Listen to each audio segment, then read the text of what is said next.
Buenas amigos, ¿cómo andan? Espero que anden bien. Hoy quiero reaccionar, no sé si brevemente, esperemos que pueda ser breve, a un video de Jim Carrey que ya tiene unos años, pero me parece interesante hacer algunas reflexiones no solamente de lo que dice, sino también de su vida personal, que no la conozco tanto, pero en relación justamente a lo que dice. Eh, y puede estar bueno porque, eh, bueno, él hace algunos años aparentemente venía como derrapando un poco en televisión. Seguramente estaba pasando por una crisis grande. Se sabe que estuvo atravesando depresión también, pero bueno, todos tenemos nuestros líos, nuestras luchas, eh, nuestras crisis. Se ve que es una persona muy sufrida también, que pese a que sus películas, eh, sus éxitos a lo largo de su vida giraron alrededor del humor. Evidentemente también es una persona muy sufrida interiormente respecto a lo familiar, a lo personal. Tengo entendido que una novia de él se había suicidado también. Bueno, hay cosas en la vida que no son fáciles, pero me parece que él tuvo una búsqueda espiritual. No sé si decantó en el mejor lugar, no sé hoy el estado de su salud espiritual, pero me parece interesante mostrar algunas de sus afirmaciones, porque me parece que va por buen camino. No sé si realmente está dando en el blanco, aunque el camino, el lenguaje, los conceptos, parece que los tiene a plenitud, te diría, porque no cualquiera puede hacer las asociaciones y desarrollar la teología que en este video va a desarrollar, pero a veces lo importante no es lo que se dice, sino lo que se hace, porque a veces nuestras palabras pueden no estar en consonancia con nuestra vida. Esto no corre solamente para Jim Carrey, corre para cualquier teólogo y cualquier pastor y cualquier cristiano. Así que vamos sin mucho más preámbulo a ver qué dijo en este video. Good things when you decide to transcend the negativity and attempt to do something positive for you, for your family. You are the heart of God. You are the eyes of God. When you speak from that place, you are God's voice.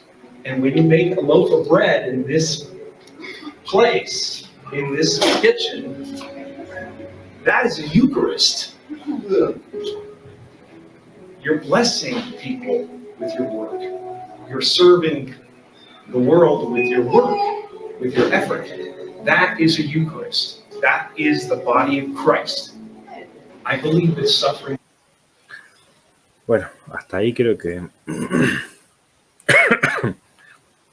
dice algo interesantísimo. Ahí se va a escuchar mejor ahora. Creo que hasta ahí dice algo interesantísimo. Apela a que, bueno, él está en una cárcel al parecer, por lo que dice ahí, y bueno, apela al trabajo en la cocina que están haciendo ciertos reclusos o personas en proceso de rehabilitación. No sé si será de adicciones o de delitos, pero apela a que esa tarea social, que en cierto sentido es un castigo para ellos, es una obra de bien. Es una obra de bien que están haciendo a la sociedad porque están resarciendo aquello que en lo que obraron mal, ¿no? Y dice, ese pan que cocinan es la Eucaristía, claro, porque en la misa cristiana o en la cena del Señor cristiana, eh, se comparte el pan y la copa, ¿no? Y ese pan se dice que es el cuerpo de Cristo. Bueno, algunos lo toman de manera simbólica, otros creen en la consustanciación y otros en la transustanciación. Evangélicos, luteranos, católicos, en ese orden.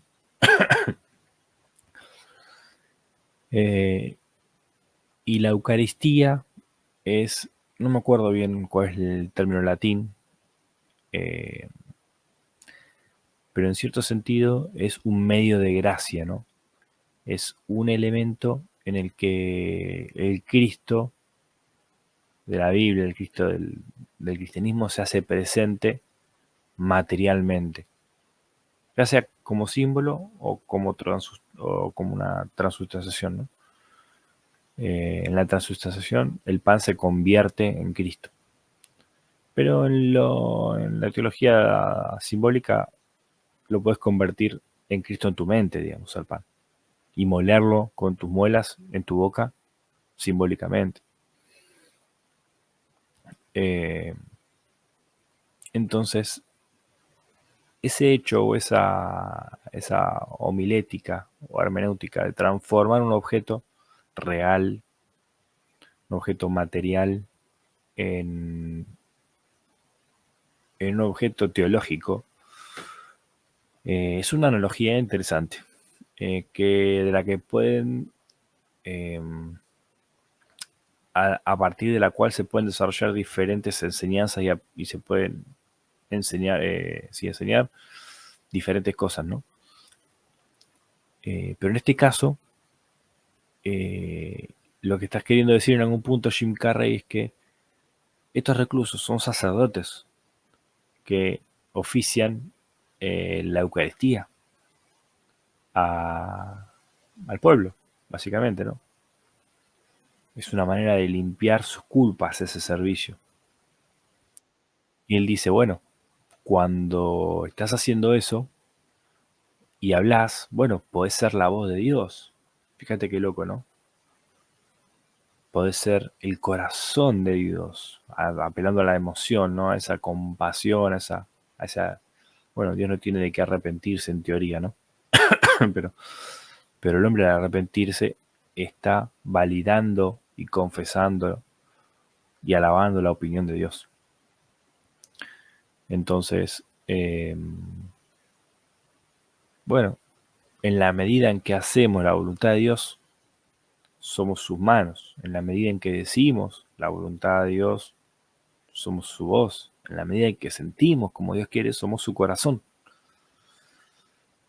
Y está bien porque el mismo Jesús lo presenta así, cuando él dice, cuando yo venga voy a separar los cabritos a mi derecha y bueno, el otro a mi izquierda y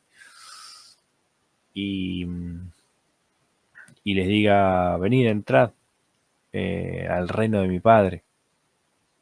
Porque cuando estuve sediento me diste de beber, cuando tuve hambre me diste de comer, cuando estuve desnudo me cubriste, cuando estuve en la cárcel me visitaste. Y estos le van a preguntar, ¿cuándo hicimos estas cosas? Y Jesús dice, cuando la hiciste con uno de estos pequeños, a mí me lo hiciste. Y ahí hay un acto de servicio a Dios mismo, un servicio a Cristo mismo, al ver a Cristo en el necesitado. Y lo loco es que en el pasaje opuesto, donde vienen y le dicen, Señor, Señor, en tu nombre echamos fuera demonio, en tu nombre, esto lo hablaba hoy con Emma Picone, en tu nombre hicimos milagros, en tu nombre predicamos esto, hicimos esto. Y Jesús le dice, apartaos de mí, no los conozco, hacedores de maldad. Y lo hicieron en su nombre, y hicieron los milagros y expulsaron los demonios en nombre de él. Sin embargo, él no lo conoce, ¿no? Y Pablo también dice que Dios nos encargó el ministerio de la reconciliación, como si Dios rogase por medio nuestro, reconciliaos.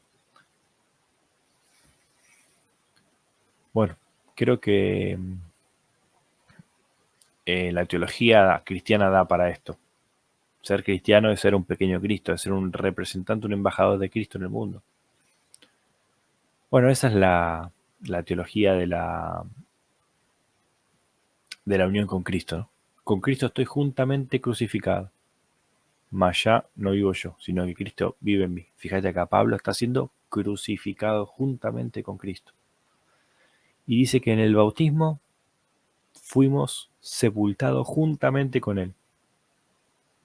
Acá estamos, después de muertos, siendo sepultados juntamente con él. Porque si pertenecemos al cuerpo de Cristo, en ese cuerpo fuimos muertos y fuimos sepultados. Y después Pablo va a decir que en Cristo también fuimos resucitados para una vida nueva. En varios textos lo dice eso, ¿eh? Entonces, hemos muerto, hemos sido sepultados con Él, hemos sido resucitados con Cristo. Y después dice que estamos con Él sentados en los lugares celestiales, decía. Eso quiere decir que ascendimos con Cristo. Entonces, todo lo que a Cristo le pasa en el Evangelio, le pasa al creyente también. El sentido espiritual, ¿no? Por eso está en Cristo, es su cuerpo, y Cristo es su cabeza. Entonces, esa es la teología de la unión del creyente con Cristo. Que ahora la va a desarrollar un poquito más Jim Carrey. Y va a decir algo interesantísimo. It leads to salvation. And in fact, it's the only way that we have to somehow accept and not deny, but feel our suffering and feel our losses. And then we make one of two decisions. We either decide to go through the gate of resentment, which leads to vengeance, which leads to self-harm, which leads to harm to others, or we go through the gate of forgiveness, which leads to grace. You made the decision. Interesante. Puedo decir un poquito más, pero dice que el sufrimiento, dice, conduce a la salvación. Está como queriendo decir que la salvación es por una obra o por un padecimiento. Claro, es que en el cristianismo la salvación es por la muerte de Cristo, porque la muerte de Cristo, el derramamiento de su sangre, nos limpia de todo pecado, porque hace alusión al holocausto judío de la antigüedad, donde se sacrificaba un cordero, traspasándole el pecado a ese cordero y después haciendo pagar al cordero por ese pecado. Ahí se puede hablar un tema interesante también de cómo el pecado se traspasa, ¿no? El pecado como algo que estaba en el cuerpo se traspasa cuando el sacerdote le pone la mano al cordero, y el pecado está en el cordero, ya no está más en el hombre, y el cordero sufre, ¿no? Y en ese sentido, el creyente en Cristo traspasa su pecado a Jesús, y Jesús es ajusticiado por Dios. Toda la ira de Dios se vuelca, el cáliz de la ira de Dios se vuelca sobre Cristo, y Cristo recibe la ira de Dios y la aplaca, la propicia. Entonces, acá hay otro punto de unión con Cristo, ¿no? Que lo va a decir muy bien Pablo también, y también Pedro, que va a decir que ejemplo nos dejó Jesús para que sigamos sus pisadas, que su padecimiento es nuestro padecimiento, y que nosotros tenemos que cumplir, dice Pablo, los padecimientos de Cristo, lo que falta de los padecimientos de Cristo. Entonces, cuando Jesús padece lo que padece antes, durante la crucifixión, nosotros también lo estamos padeciendo. Pero eso significa que Cristo está ahora padeciendo lo que yo padezco por causa del reino. Que Cristo está ahora extendiendo la mano, sirviendo a los demás como Él sirvió a los demás, limpiando los pies de sus discípulos, escuchando a la gente, compadeciéndose de ellas, sanando y haciendo milagros de sanidades a favor de los necesitados, y también perdonando pecados, porque también dice el Evangelio que les dio potestad para que perdonen los pecados a los apóstoles. A quienes les remitas, los pecados les serán remitidos, dice. Esto lo puede hacer solamente Jesús, y se sorprendieron los fariseos cuando Jesús lo hace sobre el paralítico. Sin embargo, Jesús dice, también lo van a hacer ustedes. Yo soy hijo de Dios y también van a ser ustedes hijos de Dios. Yo soy el primogénito de toda creación, el hijo primogénito y unigénito de Dios, pero también lo van a hacer ustedes por adopción. Entonces, en Cristo, el creyente hereda, cohereda todo lo que Cristo hereda del Padre, por ser Señor, por ser el Cristo.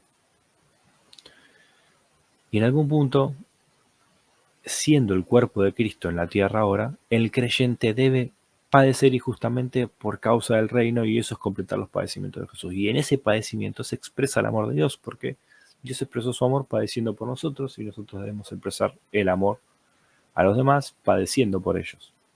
Dice Juan, primera de Juan 3:16, que así como Jesús murió por nosotros, nosotros debemos poner nuestra vida por los demás. Acá está la propiciación ejecutada en el creyente. Entonces esa es la doctrina de la unión con Cristo.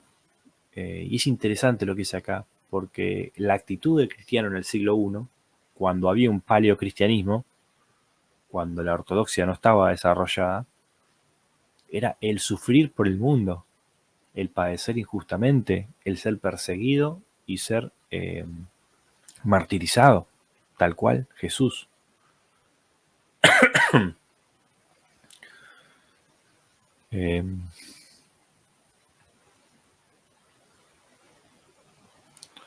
Entonces, el cristiano en el siglo I no era solamente un cristiano por dogmática, era un cristiano por experiencia, por poner el pecho, por poner el cuerpo, el sacrificio vivo, el culto racional. Y es interesante lo que dice acá, porque cuando uno sufre el padecimiento injusto y decide perdonar, o sea, decide voluntariamente sufrir el padecimiento, cuando uno hace eso, a su vez está ejerciendo el perdón. Jesús que dice, perdónalos porque no saben lo que hacen, mientras estaba sufriendo el padecimiento, la agonía en la cruz. Entonces, el entender que el mundo se sana y que el mundo se cura perdonando, no devolviendo mal por mal, es el principio del cristianismo. Es el principio de la conversión y de la transformación social que el cristianismo ejerció. Porque cuando Roma cayó, quedaron las iglesias nada más. Y el sistema social fue la organización eclesial. Lógicamente, el cristianismo se había institucionalizado, se había asociado al poder. Que hay críticas para hacer ahí, ¿no? Cuando el cristianismo tiene el poder en la mano. Porque Cristo no vino a tener el poder en la mano. Cristo vino a dar libertad justamente. Cuando alguien tiene poder en la mano, una cosa es tener poder y otra cosa es tener autoridad. Sí, el poder en la mano siempre lo tuvo Cristo porque podía mandar y las cosas se hacían, ¿no? Pero nunca vino a obligar, a demandar obediencia. Vino a transmitir un mensaje, pero no vino a obligar. La ley obliga. Dios no obliga. Dios tiene una ley, pero es una ley de la libertad, dice Santiago.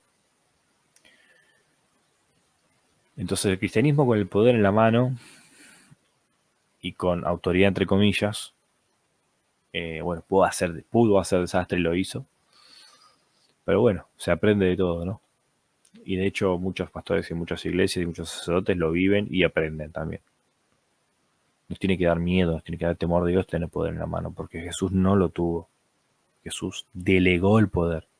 Jesús no quiso tener el poder, pero sí tuvo la autoridad. Y eso es lo que tenemos que aprender. ¿Tenemos autoridad como la tuvo Jesús? Si tenemos autoridad como la que tuvo Jesús, no necesitamos tener poder, porque decimos las cosas y nos creen, decimos las cosas y nos obedecen, y eso es lo que el mundo no entiende, el poder no entiende, la democracia no entiende. Pero bueno, en algún sentido el mensaje de Jesús también era político, en este sentido que estoy hablando, ¿no? Y cambió la sociedad así. Hoy tenemos una sociedad post-cristiana 2000 años después, es decir, un momento en que toda Europa casi era cristiano. ¿Por qué el cristianismo pudo copar todo? Porque tenía una política, y esa política no era a base de la ley, era a base del perdón. Y eso restauró la sociedad, por lo menos por un tiempo, hasta que el cristianismo se apagó. hasta que el cristianismo se desvió. Y acá Jim Carrey lo dice muy bien. Cuando vos vivís el perdón, manifestás gracia, vivís la gracia. No sé si lo dijo o lo va a decir. Pero cuando no vivís el perdón, vivís el resentimiento. ¿Por qué? Porque fuiste herido, porque padeciste injustamente y estás resentido. Entonces tenés que devolver o tenés que demandar. Y en algún sentido acá son las dos visiones de la vida que están en disputa, ¿no? No es todo blanco o negro, no hay que ser tan maniqueo, digamos. Pero es cierto que hay un destello de ideología progresista resentida que demanda, por ejemplo, un comunista, que realmente es comunista, nunca te cortaría una calle impidiendo el paso de otro trabajador. Nunca lo haría. Sin embargo, acá en Argentina tenemos comunistas que van y te cortan la calle e interrumpen el trabajo de miles de personas. En un sistema comunista vos tenés que convencer a todas las personas que quieran lo mismo que querés vos para llevarlos en conjunto adelante. No un reclamo al poder de turno, a la ley de turno para que te dé lo que vos crees. Eso no es comunismo. El comunismo, realmente el comunismo de Marx, no es lo que pinta, digamos, la izquierda y el comunismo, por lo menos acá en Argentina. Lo que pinta la izquierda acá en Argentina es resentimiento, es eh, querer lo ajeno. No me acuerdo el título de la palabra ahora, ya está de acá. Son casi la 1 de la mañana. La envidia, ahí está. Y el reclamo, ¿no? En cambio, el cristianismo no va por ese lado, no va por el reclamar, va por el padecer, no va por la envidia, va por el gozo de tu progreso, porque reconoce la propiedad privada del cristianismo, porque el judaísmo la reconoce. Dios es dueño de todo y Dios nos delegó el crear un sistema de organización donde reconozcamos lo que es del otro. No robarás. Entonces, bueno, de más está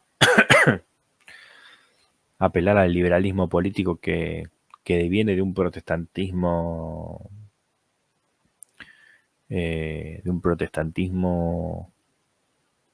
no digo liberal, pero sí filosófico. Y viene del cristianismo esto. El liberalismo viene del cristianismo. Es la manifestación política de la reflexión cristiana. Pero es así como dice Jim Carrey. O te envaneces en el resentimiento y dañás a los demás, o sanás el mundo perdonando. Y eso se hace en la unión del creyente con Cristo. Ahora, todo aquel que padece injustamente sufre los padecimientos de Cristo. Bueno, no necesariamente, no necesariamente. Aunque sí lo hace en alguna medida, ¿no? ¿Por qué? Porque la imagen de Dios está en él. Pero hay que ver de qué manera Dios se puede hacer de ese sufrimiento para obrar en el mundo. Bueno, evidentemente por medio del cristianismo lo hizo, porque revertió una tendencia mundial, global que había en el mundo, que era la sanguinidad, la violencia, bueno, tantos pecados que había en Grecia y en Roma, ¿no? Y en el mundo. Pero deben estar. Y en algún punto por eso toma fuerza toda esta teología apocalíptica, ¿no? De que se vienen los tiempos finales. Porque como en la época de Noé, que se daban en casamiento, que había tanta perversión, bueno, por eso cobra fuerza el mensaje apocalíptico hoy de nuevo, ¿no? A ver qué más dice Jim Carrey. To walk through the gate of forgiveness to grace, just as Christ did on the cross. He suffered terribly, and he was broken by it to the point of doubt and a feeling of absolute abandonment. Wow. esa parte impresionante porque se mete con la antropología propia del Señor. El Señor antes de ir a la cruz dudó. Señor, si es posible, pasas de mí esta copa. ¿Eso no es dudar? Lo dice Jesús San Romero también, en un mensaje. ¿Eso no es dudar? Bueno, Dios se sintió, en la cruz Jesús se sintió abandonado por el Padre. Parece que sabía lo que estaba haciendo, entre comillas, ¿no? Entre comillas digo porque en los evangelios hay cierto matiz de condimento, de recreación de la historia. Pero evidentemente en esos dos momentos la humanidad de Cristo estaba a flor de piel. Y bueno, la pregunta es ¿por qué yo le reclamo a Dios cuando siento su abandono? ¿Por qué yo le reclamo a Dios cuando viene sobre mí la duda? Sí, es lo mismo que le pasó al Señor.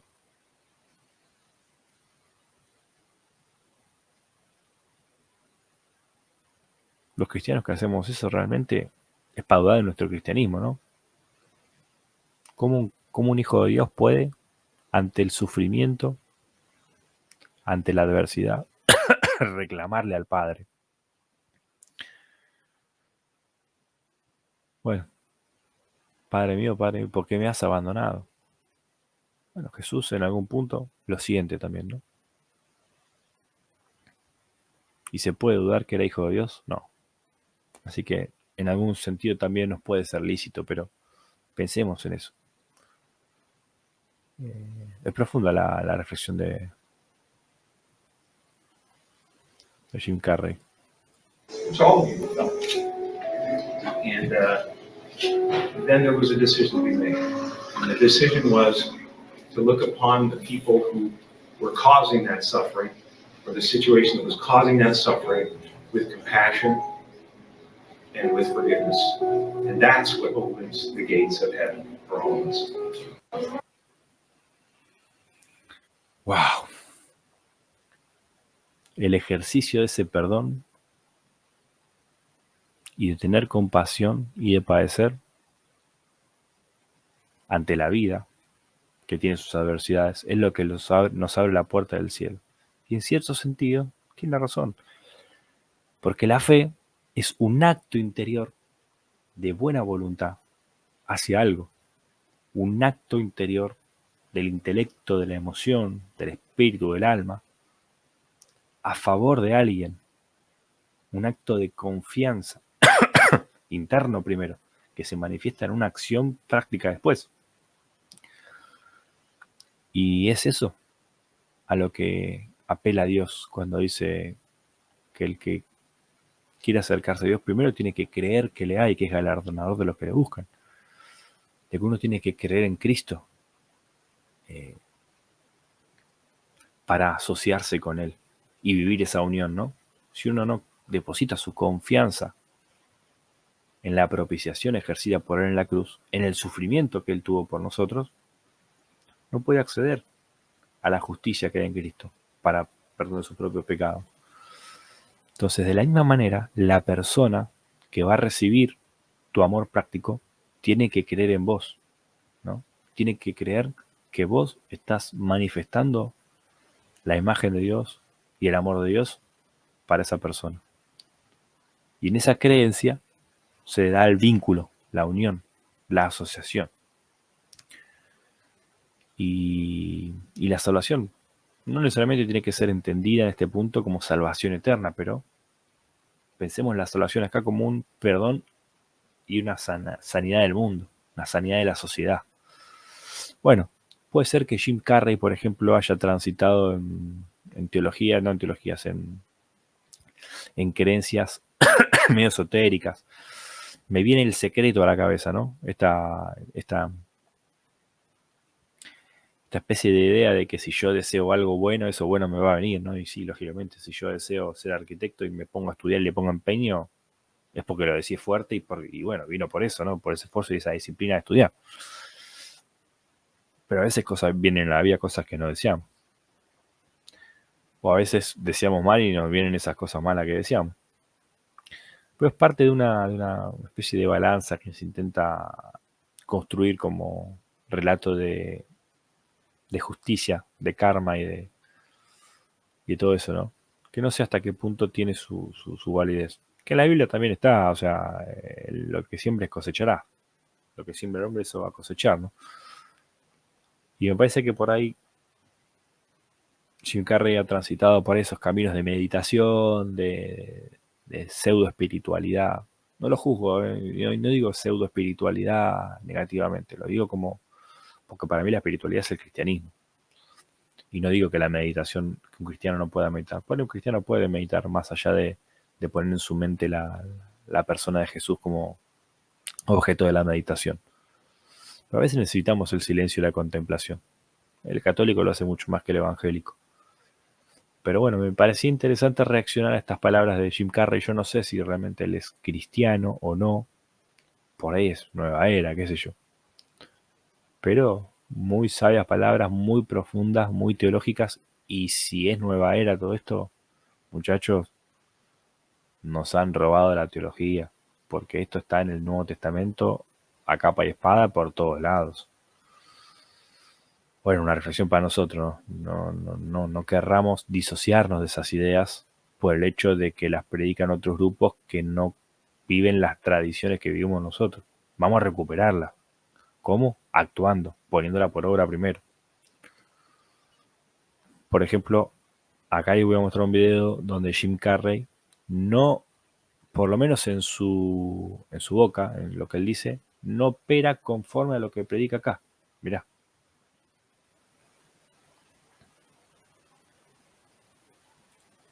La gana, o quizás la policía lo hubiera arrestado. Le preguntaron a Chris si quería levantar cargos y dijo que no. Creo que él dudó mucho en ese momento. Yo hubiera interpuesto una demanda esta mañana contra Will por $200 millones, porque ese vídeo estará ahí para siempre, quedará para la historia. Esa humillación estará ahí por mucho tiempo. Si queremos gritar desde el público nuestra desaprobación, o mostrarte en contra, o subir algo a Twitter, o lo que sea, pero no tienes derecho a subir al escenario y golpear a alguien en la cara porque dijeran unas palabras. No, sí, estoy de acuerdo con eso, pero pienso que la cosa subió de nivel. Creo que la broma escaló a otro nivel. Bueno, ahí dice. Tiene razón igual. O sea, Will Smith estuvo mal en pegarle una cachetada a esa persona que hizo un chiste respecto a su pareja que encima estaba atravesando una enfermedad, por lo cual no tenía pelo y que habló de la calvicie de esa chica. Estuvo mal. No sé si era para pegarle.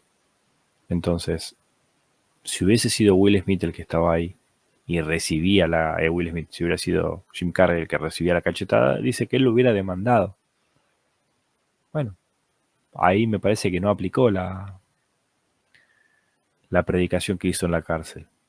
Pero bueno, no es una crítica. A ver, yo admiro a Jim Carrey como artista, ¿no?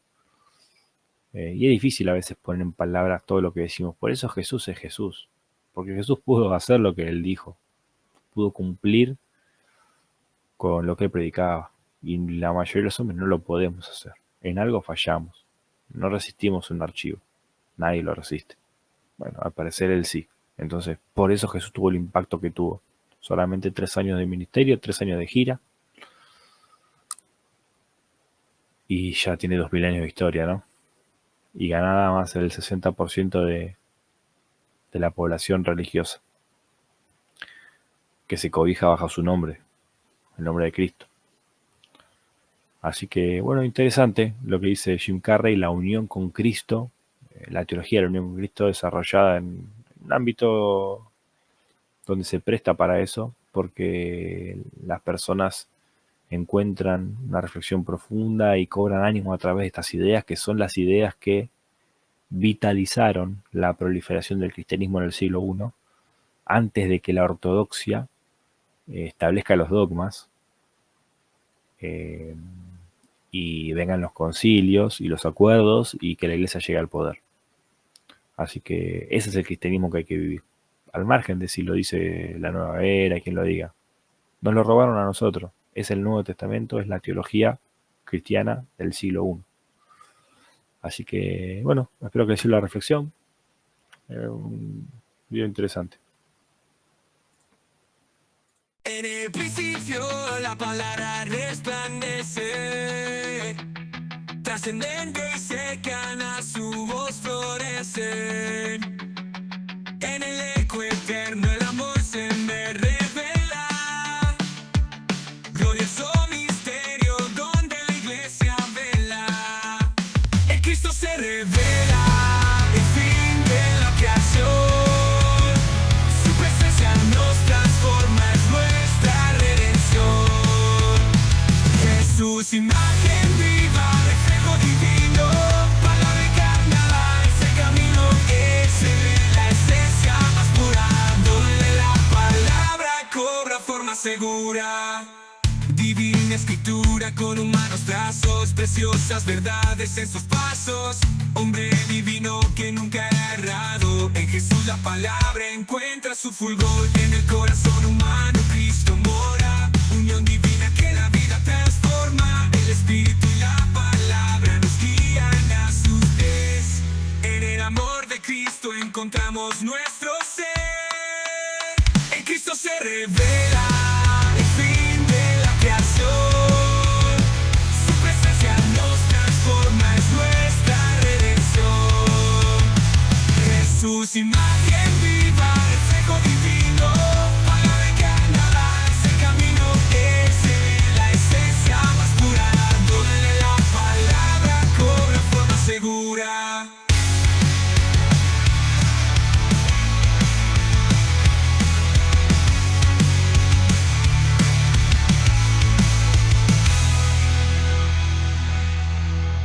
Divina escritura con humanos trazos, preciosas verdades en sus pasos. Hombre divino que nunca ha errado, en Jesús.